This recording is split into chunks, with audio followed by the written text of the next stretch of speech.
Yeah, today is sunny day. It's a beautiful day. Today I didn't get up early to uh, go into the back to play soccer court. So I feel not very healthy now. I feel a little cold when I have had bed. Um, yes, and still it's still sunny, so I couldn't go to neighborhood home to take a few coconut tree and bring to my home to blend. I will wait for the rainy day for blending. Um,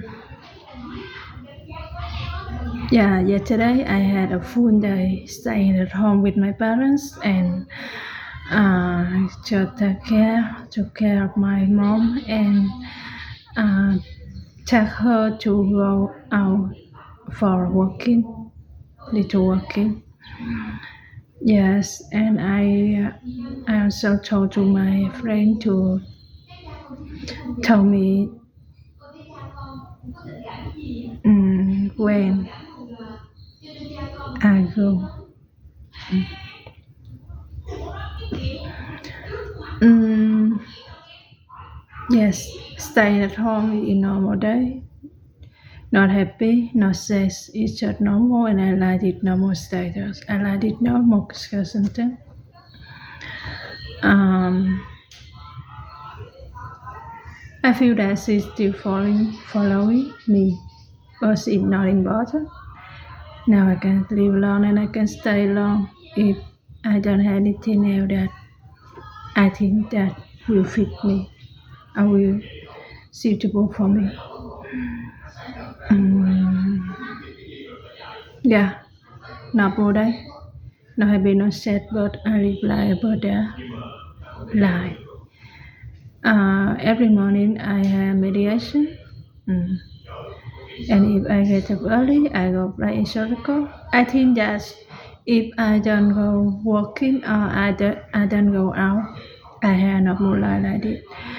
Every AM, 5 AM, I will get up and play shuttlecock at the bed, and then I water my flower, water my tree, and then I clean my home, and then I play in instrument or I read in book, and then I listen to it. Yeah, and then I cook lunch and I had lunch, and then I take a nap, and then afternoon come back like that slash school. Yes, it's normal day for me. And when I retreat at temple, I go every month, every week, every month, every few months. I feel that it's suitable for me now, for my life now. Have a friend, have a soulmate, have someone beside. Yes, sure, of course, it's happy, but of course it's sad too. Happiness and sadness come together like mud and flowers come together. Without mud, yeah, sure, no laughter, and without laughter. Without laughter, yes. Without mud, sure, no laughter. But without laughter, mud can mud can be everywhere. Mm, yeah, but when I went to the summer this retreat parents, I told that did a parent retreat. I many lots of people told me that still dads and moms still here. That's the most the rated happiness. Yeah, and I think so.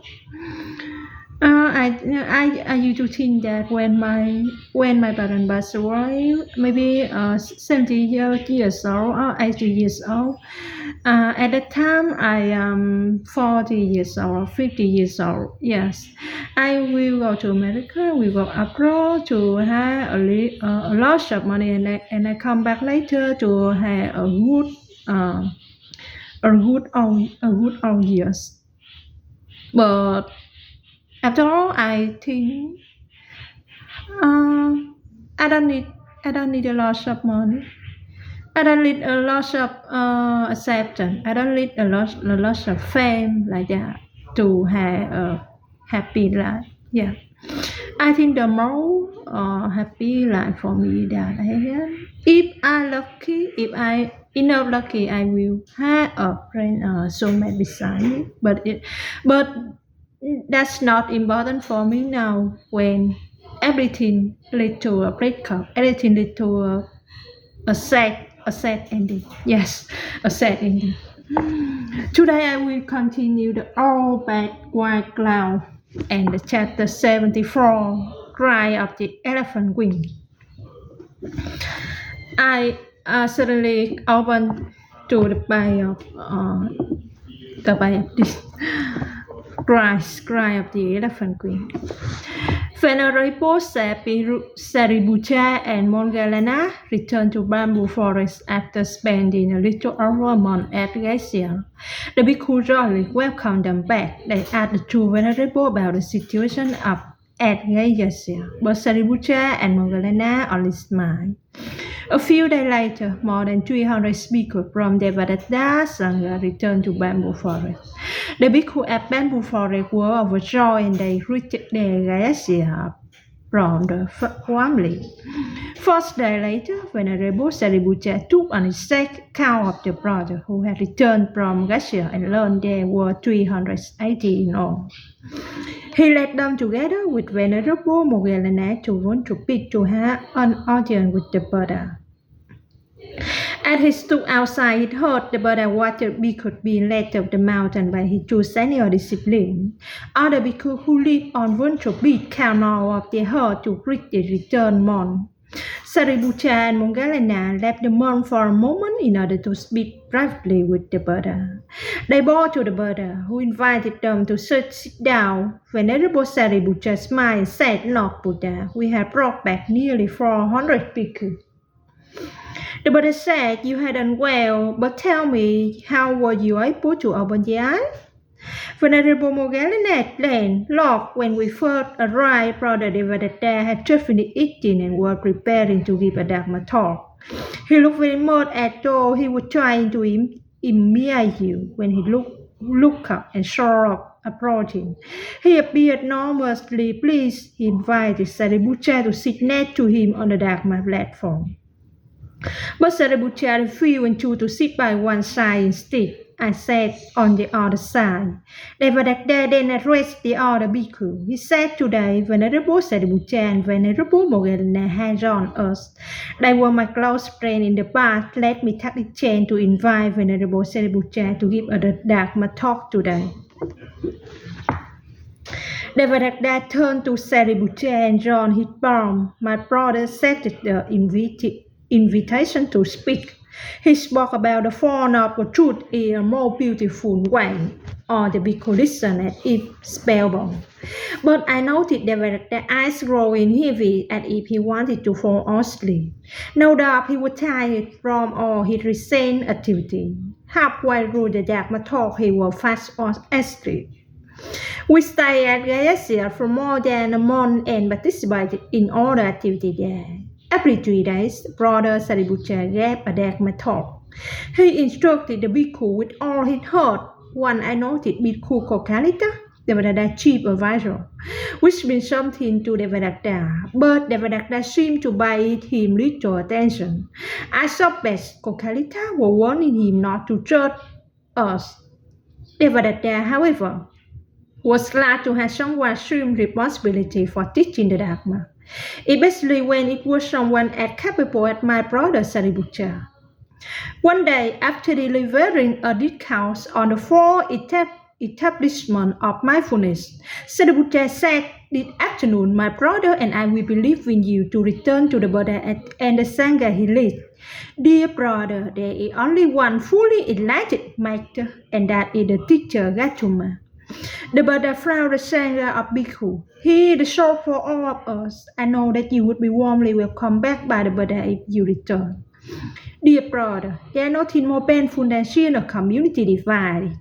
I have made only one true master in my life, and that is the Buddha. We will depart from you today, but should any of you decide to return to the Buddha, please come to Bamboo Forest. We will meet you there and take you meet with the Buddha on Vuncho Peak. That day, Devadatta was in the capital on business, but Venerable Kokilata, who had been hostile to us since our arrival, stood up to protest. He even heard a curse at us, but we simply stood up and pretended not to hear. We silently took our boy and its robe and left Gasea to return to Vayuvana. We stayed in Vayuvana for 5 days. 380 bhikkhus from Gayasya followed shortly. Venerable Sariputta asked, Lord, do the bhikkhu need to be reordained? If necessary, I will organize an ordination ceremony for them before they meet with you. The Buddha said that is not necessary, Sariputta. It will be adequate for them to make a confession before the community. The two senior disciples, Paul and rejoined the waiting bhikkhus. Over the next few days, 35 more bhikkhus left Gayasya. Venerable Sariputta arranged a confession ceremony for them and then presented them to the Buddha. Venerable Ananda spoke to the 35 newest arrivals and asked them about the situation at Gayasya. They told him that after Venerable Devadatta had returned to Raghahaya and learned that nearly 400 bhikkhus had abandoned him to return to the Buddha, his face turned scarlet in anger. He refused to speak to anyone for several days. Ananda asked, what did Brother Sariputta and Moggallana say to you that made you want to leave Brother Devadatta and return to the Buddha? One of the bhikkhus answered, they never spoke a ritual word against Venerable Devadatta or Gayasya Sangha. They simply took the Dharma with all they heard. Most of us have only been ordained 2 or 3 years and still lack stability and depth in our practice. When we heard Brother Sariputta Dharma talk and received personal instruction from Brother Moggallana, we saw how marvelous and sublime the teaching of the Buddha truly is. The presence of Venerable Sariputta and Moggallana, with their profound understanding and visualize the presence of the Buddha himself. We realized that although Venerable Devadatta speak with great skill, he could not compare with them. After Venerable Sariputta and Moggallana departed, many of us declared and reached the decision to return to the Buddha. Ananda asked, what did Bhikkhu Kokilata do when you left? He was angry, he cursed us, but that only made us all the more determined to leave. One afternoon after the Buddha stood on the mountain slope admiring the evening sky, he suddenly heard a sound from below. Watch out, Lord, a bird is about to crash behind you. The Buddha looked back to see a bird the size of a cattle crashing down the mountain towards him. It was difficult to move out of the way in time, and the mountain back was suddenly covered with sharp and jutting stones. By the stroke of luck, the boulder was blocked by two other rocks on the mountainside just before reaching the Buddha. But the impact of rock against the rock sent a fragment flying which beat the Buddha foot. Look from his well and stand his robe. Looking up, the Buddha saw a man at the top of the mountain running wildly away. His well very painful. He holding his sanctity in fall and placed it on the earth. He sat down on it in a lateral position and began to concentrate on his breath in order to calm the pain. Bhikkhu came running toward him. One exclaimed, it is surely the work of Devadatta. Another said, brother, let us divide ourselves into battle to guard the mountain to protect the Lord Buddha. Let not lose any time. Everyone ran about in circle, disturbing the previous calm evening. The Buddha said, brothers, please do not shout. Nothing warrants noise. The Tathagata do not need to be guided or protected. Please return to your host. Ananda said no vikunda for physical rivaka. They obeyed the Buddha with a rivka come up to the Vuncho Peak in no time at all, and at the Buddha he carried a palanquin down to the mango grove. Within a few short days, people in the capital learned of the two attempts on the Buddha line. They were shocked and dismayed. Not only that, but they received the announcement that King Bimbisara had died. Through unknown channel, the people learned how he died under hell arrest. Agony filled the people's hearts. They looked toward one to beat as a symbol of moral resistance. As they grieved for the king, their admiration for the Buddha did deepen. Though the Buddha had chosen to remain silent about recent events, his silence had been well understood by the people. King Bimbisara was 67 years old when he died. He was 5 years younger than the Buddha. He had taken the treaty field with the Buddha when he was just 30 years old. Having ascended to the throne at the age of 15, he then retreated for 52 years. It was he will rebuild the capital of Praghagata after it had been destroyed by fire. Throughout his reign, Magadha had enjoyed in continuous peace with the exception of one short, while with the kingdom of Anga. King Padmadatta of Anga lost the war and Anga temporarily fell under jurisdiction of Magadha. When King Tassila Bhukusati later assumed the throne in Anga, King Bimbisara maintained close and friendly relations with him to prevent future conflicts. Thanks to that, the new king also became a disciple of the Buddha. King Bimbisara had always understood the importance of maintaining good relations with neighbor kingdoms. He married Princess Kosala Devi, the younger sister of King Banasnati of Kosala, and made her his queen. He also took wife from the Madara and Likasi dynasty. His elder sister was married to the king of Kosala. King Bimbisara saw his deep love and respect for the Buddha by having a statue built in the royal garden which contained the Buddha hair and fingernail. Incense and candles were regularly lit around the foot of the stupa to express gratitude for the Buddha teaching. The king entered Srimati, a lady in waiting at the palace, with the stupa unkept. Srimati tended all the flowers and plants around the stupa and kept the area well swept. Just 10 days after the Buddha were hurt at the Buddha, he and several bhikkhus were begging in the capital when Venerable Ananda looked up to see an elephant changing toward them. It appeared to have come from the royal stable. He recognized that it was the elephant named Nagagali, infamous for its violent behavior. Ananda could not understand how the royal keeper could have allowed it to escape. Panic-stricken, people ran for cover. The elephant raised its trunk, lifted its tail and ears, and hit straight for the Buddha. Ananda grabbed the Buddha's arms to lead him to safety, but the Buddha would not budge. He stood calmly on the roof. Some bhikkhus cowered behind him while others fled. People stared at the Buddha to save himself. Ananda held his breath and stepped forward to place his body between the Buddha and Nalagagi. At this very moment, to Ananda's surprise, the Buddha let forth a majestic cry. It was the cry of the elephant when the Buddha had been befriended long ago in Ragita forest in Bariliyaka. Nalagiri was but a few yards from the Buddha when he heard the resounding cry, and he came to a sudden halt. The mighty elephant knew on all fours and lowered his head to the ground as if to bow to the Buddha. The Buddha gently stroked Nalagiri's head and then, holding the elephant trunk in one hand, led an obedient Nalagiri back to the royal stable. The people applauded and cheered, and a smile he told back to the days when they were youngsters. The young Siddhartha had known no echo in the mature art. He sailed at everything, active while lifting. Swordsmanship, horse racing. Today, the Buddha treated an elephant on a rampage as though he were an old and docile friend. The bhikkhu and the leg crowd followed the Buddha and the elephant back to the stable. When they arrived, the Buddha gave the keeper a stern look, but they spoke in a compassionate voice. The Tathagata does not need to know who ordered you to release the elephant. But you should understand the seriousness of your action. Those and even hundreds of people could not have been killed. You must never allow such a thing to happen again. The keeper bowed before the Buddha. The Buddha held him back to his feet and then joined the bhikkhu to resume begging. The Buddha and all his bhikkhus attained King Bimbisara funeral.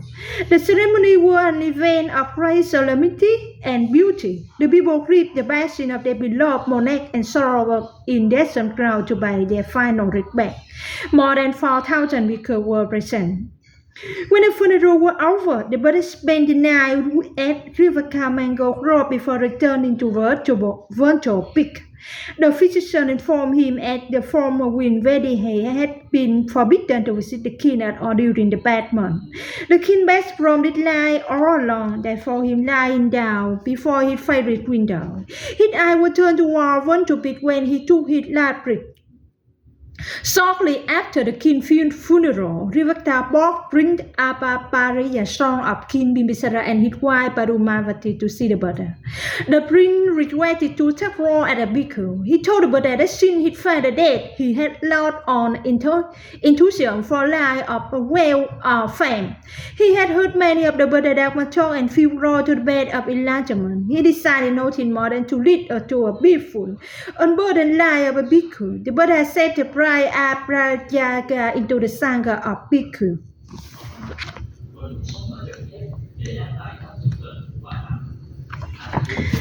The chapter 75, Tear of Happiness. 10 days later, the Buddha put on his outer robe, took his Peking bow and left the city of Rahagaya. He had not across the Ganges, stopped along the way to visit Kotagara Monastery and then made his way to Savatthi. It would soon be the rainy season again and he needed to return to Retavata to prepare for the annual retreat. Venerable Nanda, Sariputta, Moggallana and 300 other bhikkhus accompanied him. When they reached Savatthi, the Buddha walked directly to Retavata. Many bhikkhus and bhikkhunis had gathered to acquaint his arrival.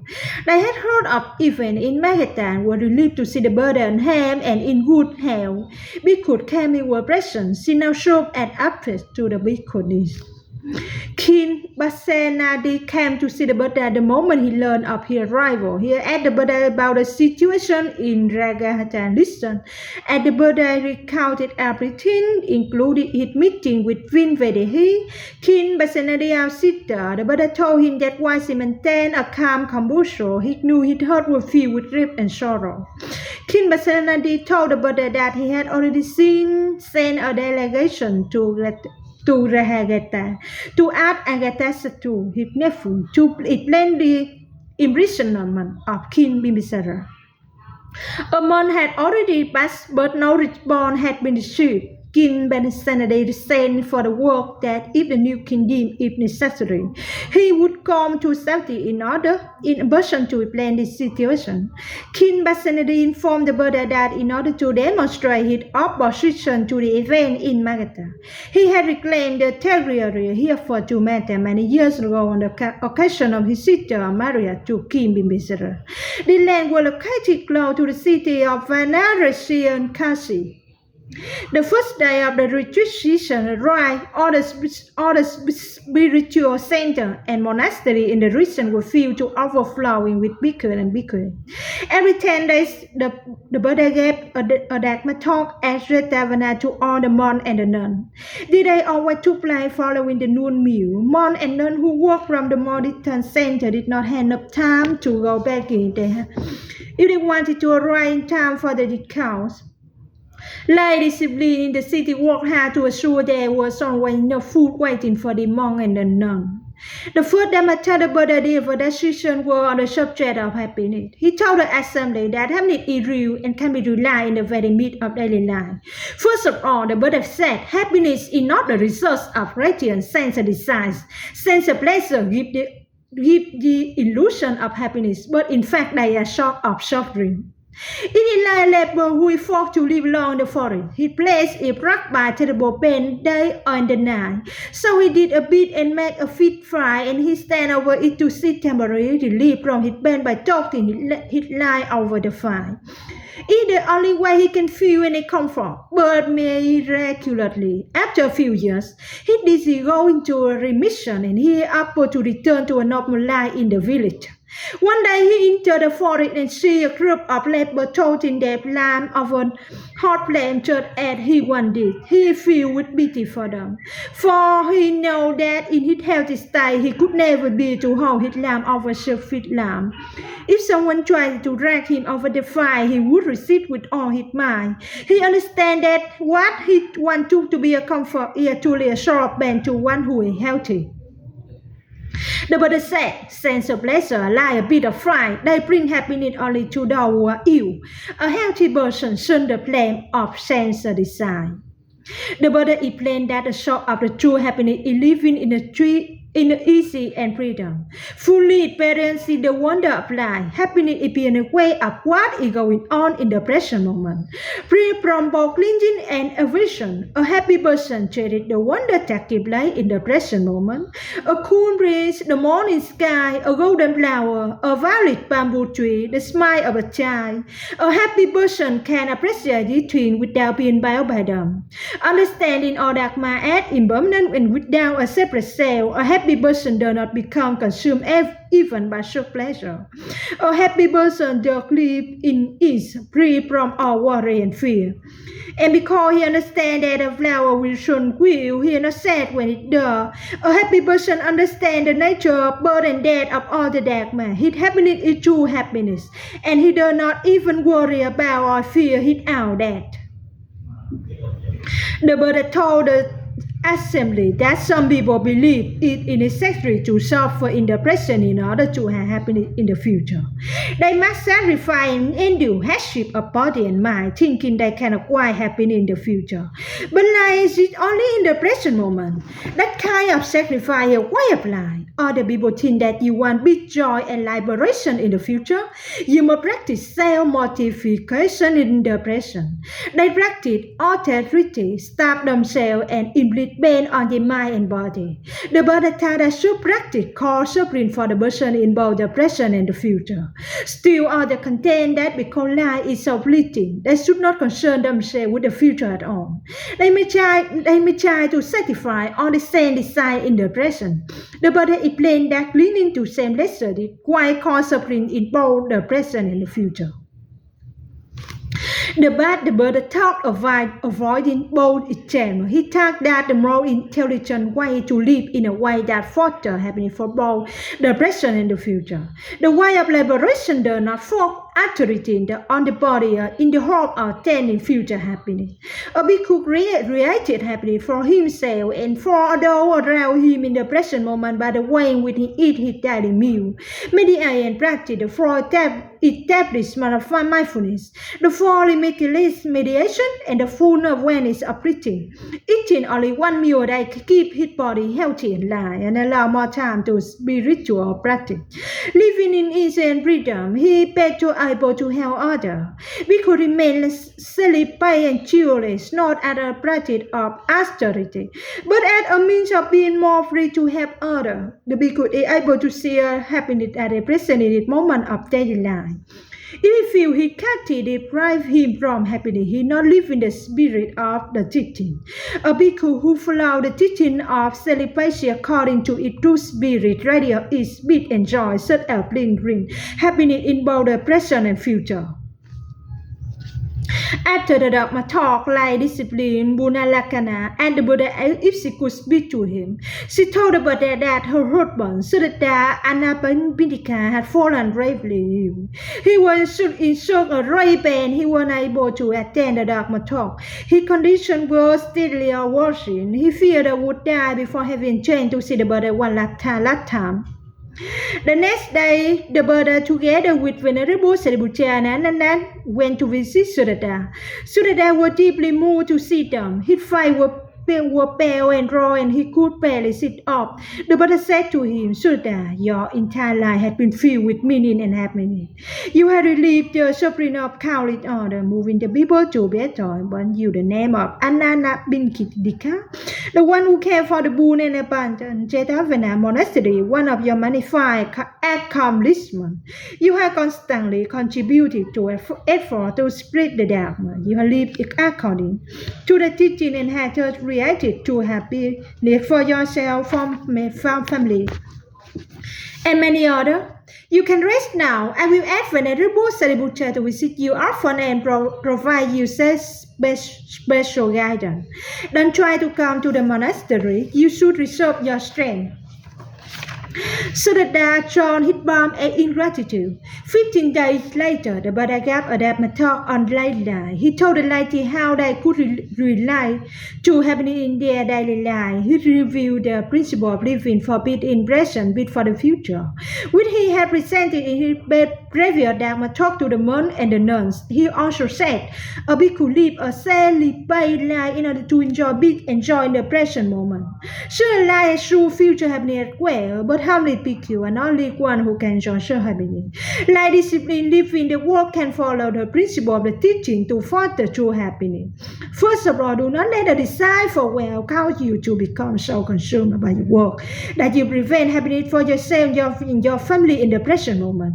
Happiness is foremost a look filled with understanding and accepting, smile, a loving work, a music in a warm and awareness are the things which create happiness in the present moment.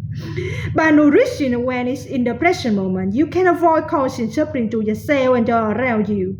The way you look at others, your smile and your small act of caring can create happiness. True happiness does not depend on wealth or fame.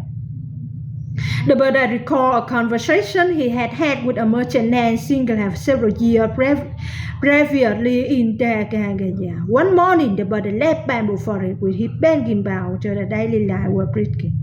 He came upon a young man on a bed just outside the city. Singala was pulled into the sixth direction of east, west, south, north, down, and up. The Buddha stopped and asked him the purpose of his bowing. Sila said that his father had taught him as a child to bow to a sixth direction every morning. He lied to obey his father, but he did not truly know the purpose for the ritual. The Buddha told him, bowing is active, we can foster happiness for both the present and the future. He told Singala that as he bowed for the eat, he could contemplate gratitude to his parents. When he bowed to the south, he could contemplate gratitude to teacher. Bowing west, he could contemplate love for his grandchildren. Born to the north, he could contemplate love for his friend. Born down, he could contemplate gratitude to his co-worker. Born up, he could contemplate gratitude to outwide virtual person. The Buddha taught Singala the five precepts and how to look deeply all in order to avoid the acting out of greed, anger, passion, or fear. The Buddha taught Singala to avoid the six actions which lead to ruin, abusing alcohol, wandering through city street late at night, frequently play of gambling, visiting play of depravity, lodging with birds of poor character, and succumbing to laziness. In addition, he taught Singala how to determine who were worthy of being considered a good friend. He said a good friend is constant, whether you are rich or poor, happy or sad, successful or unsuccessful. A good friend is one who feeling for you do not waver. A good friend listens to you and accepts your suffering. He said his own joy and sorrow with you while rejecting your joy and sorrow and his own. The Buddha continued his Dharma talk by saying, true happiness can be realized in very life, especially when you observe the following. First, foster relation with people of virtue and avoiding the back of degradation. The second, live in an environment that is conducive to spiritual practice and build good character. The third, foster opportunity to learn more about the Dharma, the precept, and your outer irritated it. The fourth, take the time to take care well for your parents, spouse, children. The fifth, save time, resource, and happiness with others.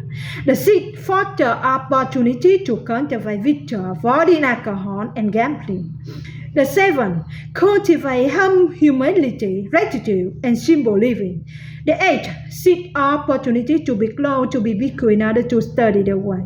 The ninth, live in a way based on the Four Noble Truths. The 10th, learning on how to meditate in order to relieve sorrow and anxiety. The Buddha pray like discipline who live the teaching in the daily life within their family and society. He must special mention also the Anabhadikata. He said that so that there were an epsilon of one who devoid all his effort to reality and life full of meaning, service and happiness. So their heart was truly deep. His entire life had been guided by the teaching. The Buddha said that people who are far greater well than so they would not find it easy to make happiness. He had reality for others. So that their wife Bukalaikana, who moved to tears by the Buddha prayer of her husband. She stood up and respectfully addressed the Buddha. Lord, a wealthy person is often very busy, especially when he are managing. I think that maintaining a small and modest vocation would be more conducive to a spiritual practice. When we see the bhikkhu, prayer home and family, who are little more than a boy, we long for more simple care.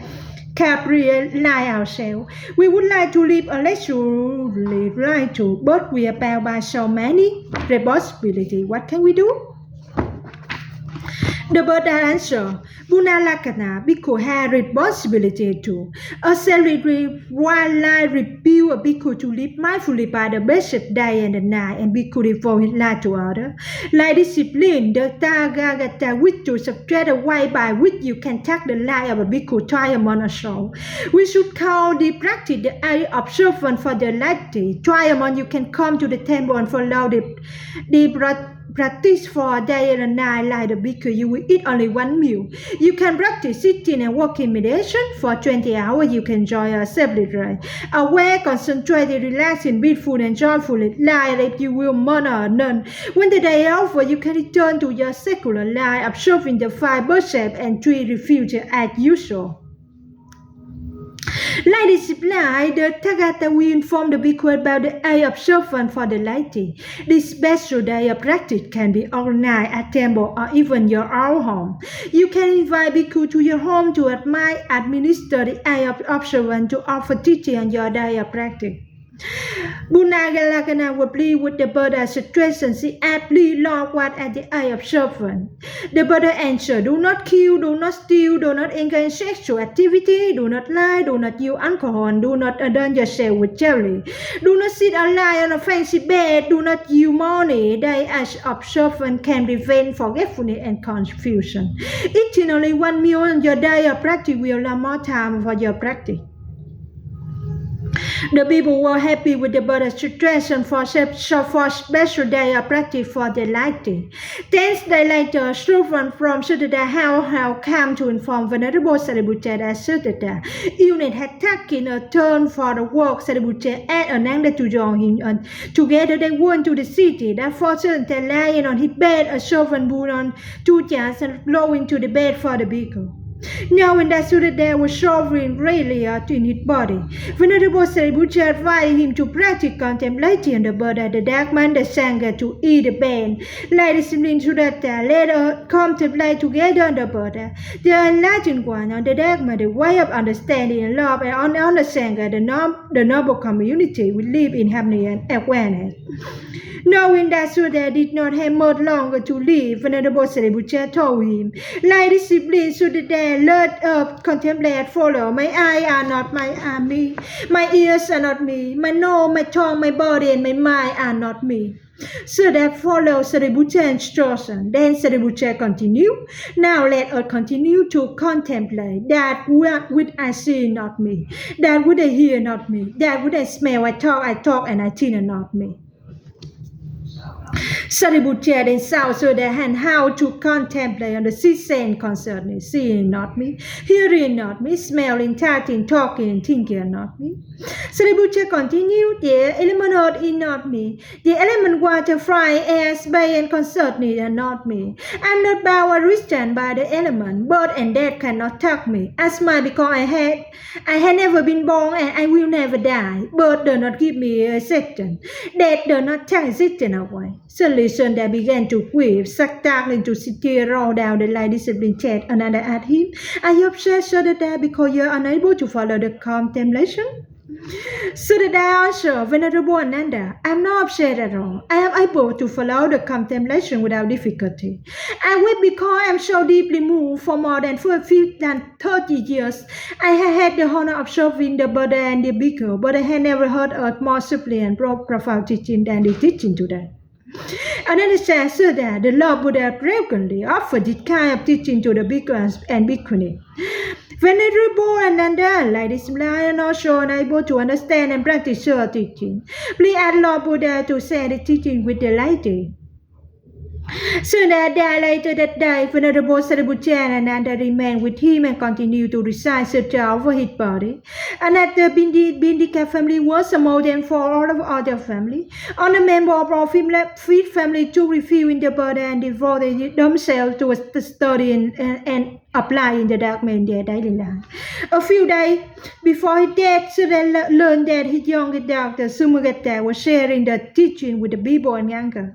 She had married a man who was from Anga, who was governor and devout following him of marry a man from Anga who was on close ascetic. When he asked her to visit the ascetic with him, she diplomatically declined. Over time, her solid understanding of the Buddha way taught her husband and opened the hearts of many people in their religion. Yet now I finished 2 chapter. Now I must upload and come back later. Thank you for listening to me. Bye bye.